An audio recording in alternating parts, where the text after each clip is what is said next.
It's all one and the same to me. Why don't you people decide how long you want me to shine? Well, they all sat around and said, what do you think? Well, I don't know. What do you think? I don't know.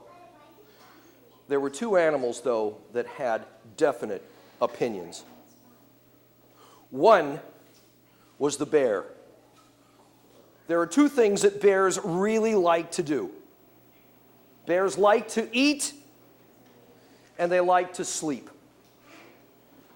They probably like sleeping better than anything else. And the bear said, I'll tell you what I want. I want 10 years of darkness and 1 day. That's what I want. 10 years of darkness, 1 day. Well, some of the animals agreed with him. But there was another animal, and this animal was the frog. And he sat there in the shallows of the river. 1 day, 1 night. 1 day, 1 night. And there were animals that agreed with him. And so they decided to hold a debate. Now, a debate today, and as you get older, you'll see this. A debate is supposed to be when two intelligent people get up and they say, okay, this is what I believe. These are my points. I believe in this and this and this and this. And the other one would say, well, I don't think you're right because of this and this and this and this. And they'd argue by saying what they believed in. This isn't the way this debate worked. The bear stood on one side of the river. And all he said was, 10 years of darkness, 1 day. Can you say that with me? 10 years of darkness, 1 day. 10 years of darkness, 1 day. Over and over and over again. 10 years of darkness, 1 day. But the frog said on the other side of the river, 1 day, 1 night. 1 day, 1 night. 1 day, 1 night. And it went on like that. The bear saying, 10 years of darkness, 1 day. 10 years of darkness, 1 day. 1 day, 1 night. 1 day, 1 night. 10 years of darkness, 1 day. 10 years of darkness, 1 day. Now, what do you think is going to happen? Do you feel it in your voices already going, "Rrr," like that? What's going to happen to his voice? 10 years of darkness, 1 day. 10 years of darkness, 1 day. 10 years of... Excuse me. Of course, he reached down into the river, but...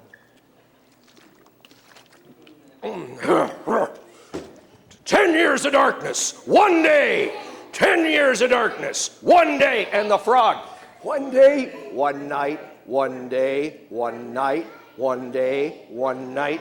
10 years of darkness, 1 day. 10 years of darkness, 1 day. 10 years of...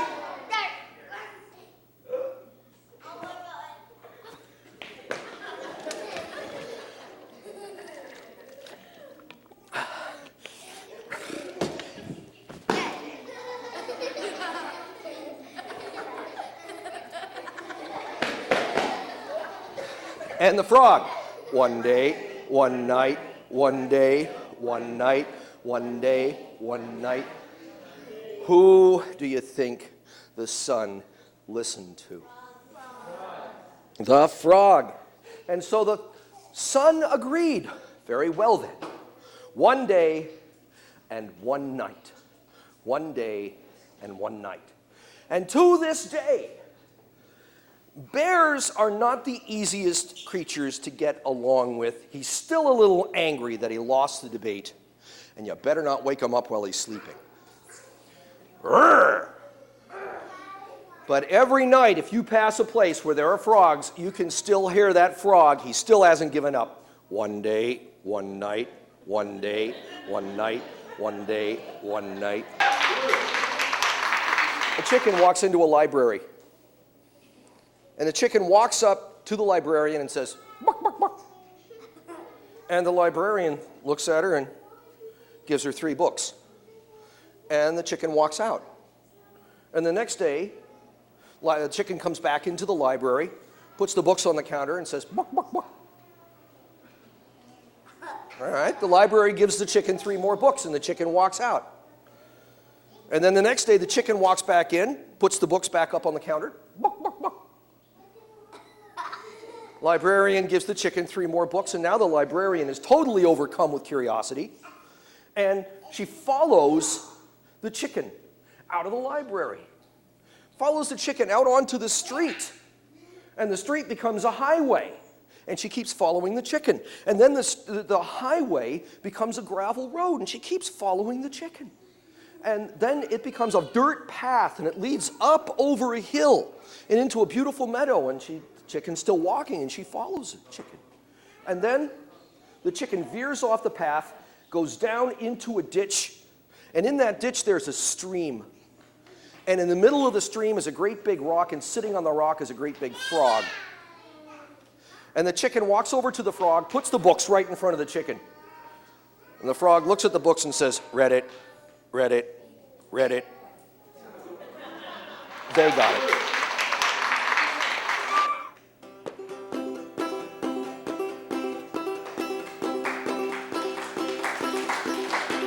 Had me a dog, his name was Blue. I had no dog, his name was Blue. Had an old dog, his name was Blue. Batch of $5 is a good dog too. Singing Yah-ho, Blue. You're a good dog, you. Shoulder my axe and I tooted my horn. Gonna get me a possum in the blue-brown corn. Old Blue barking and went to sea, and he had a possum up in a tree. Blue had a possum out on a limb. Blue barked at the possum, possum growled at him. Singing Yah-ho, Blue. You good dog, you.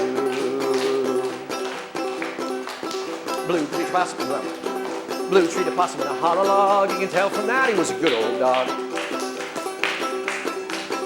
Blue, what makes your eyes so red? Blue, what makes your eyes so red? Blue, what makes your eyes so red? Trace that possum till you're almost dead. When old Blue died, he died so hard, shook the ground in my backyard. So I dug him a grave with a silver spade, lowered him down on a golden chain. And at every link I did call his name. I said, Yah-ho,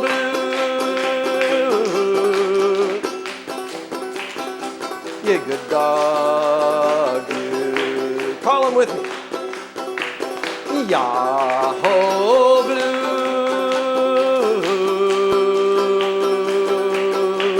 You good dog, you. Every time I hear... Yep. Every time I hear Blue bark,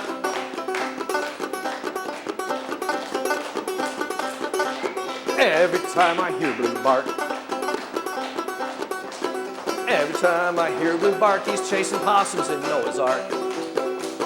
I'm gonna tell you so you know, I'm gonna tell you so you know, I'm gonna tell you so you know, Blue's gone where the good dogs go. Singing the Yah-ho, Blue.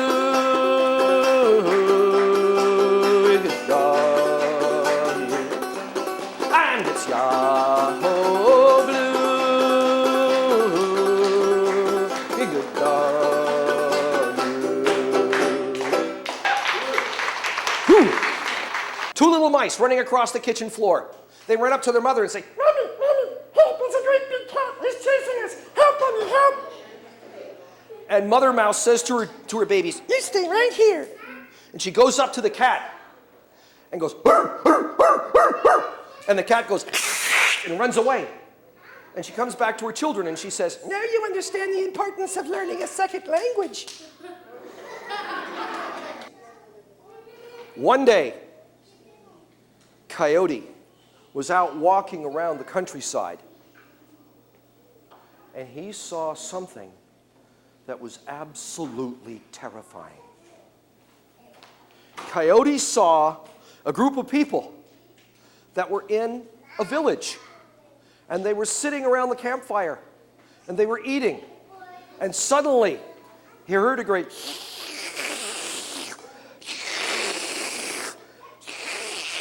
And suddenly their hogans went...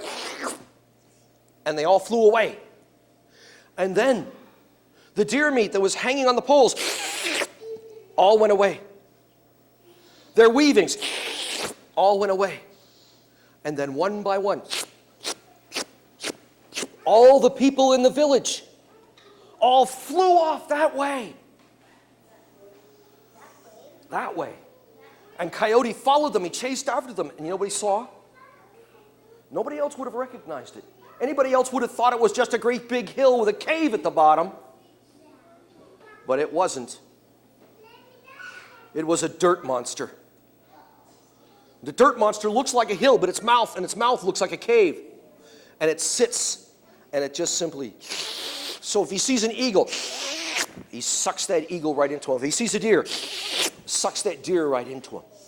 And Coyote said, I can't allow this to happen. I can't allow this dirt monster to go eating things anymore. I've got to find some way of stopping him. And so Coyote thought, and Coyote, when Coyote thinks, he thinks really well. Coyote went to a village that was nearby, a village that hadn't been sucked dry of its people and its food. He went to the dirt monster, and he said to the dirt monster, hello, grandson. And the dirt monster looked at him and, how can you call me grandson? I'm so much bigger than you are. Oh, you may be bigger than I am, but I was around when the world was created. I was around when the world was created, and I'm far older than you are. You're quite a monster. Yes, I am, said the dirt monster. I can suck out and swallow anything I want. Oh, that's amazing. And you're so big, said Coyote. There must be nothing you're afraid of. Oh, there's only 3 things that I'm afraid of, said the dirt monster. What are those, said Coyote. Oh, it's when the people bring out their drums and they beat them, boom, boom, boom. That frightens you? Oh, it frightens me. Was there anything else? Oh, something even worse than that. The people have rattles, and when they play their rattles, oh, that scares me. And is there anything else, says Coyote? Oh, it's when the people sing, hey-ya, hey-ya, hey-ya, hey-ya. Oh, when they sing. Oh, if they did that too much, I'd be petrified with fear. Well, said Coyote, it's really been interesting talking to you. I'll see you later, grandson. And so Coyote left. And he went over to the village where the people were, and they all knew who he was. And he said, hello, Coyote. Hello, children. How are you? Oh, we're just fine. We're so honored to have you as a guest. I'm happy to be here. Tell me, do you happen to have any drums here in this village? Oh, we have wonderful drums. We make wonderful drums. Could you bring them out and play them for me? Oh, certainly, they said. And so they brought out their drums made of wood and deerskin. And they started to play. Boom, boom, boom, boom, boom, boom, boom, boom, boom. And Coyote, in the distance, he heard a... He said, oh, play louder. Boom, boom, boom, boom, boom, boom. This group is still going to be the drums. Keep playing. Boom, boom, boom. And he went to these people and he said, do you have rattles? And they said, yes, we do. Bring them out. And they started to play the rattles.